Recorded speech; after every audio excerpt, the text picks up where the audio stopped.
Ыйгарым укуктуу өкүл айылдагы чек арага жакын жайгашкан үйлөргө кирип, жашоочулардын абалынан кабар алды.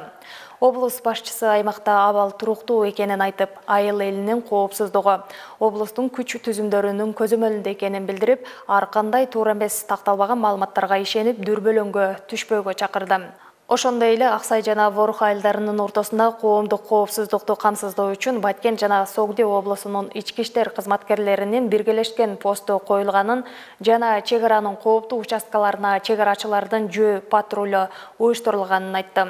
Белгилей кетсек, 17 майда Аксай жана Тажикстандын Ворух айылдарында эки тараптан жарандардын кармалышы, кыргыз жарандарынын тажик жарандары тарабынан сабалышы боюнча окуядан соң Аксай айылындагы аялдар жаш балдары менен Баткен шаарына келишкен болчу.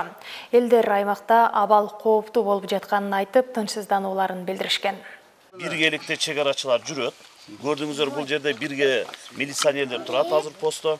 Чек арачылар могу жерде кана, мына жерде жүргүзгүлөк чек арачыларды же түнү силер спокойно жүрү. Биз тажик тарапка да айттык. Могу жерден чыгып кетип аптыр, алар дагы коркуп чек аранын жанында. Алар дагы жашасын. Сиздер дагы жашашыңыздар. А ортодо биргеликте чек арачылар, милициялар сиздерди коргоп турат.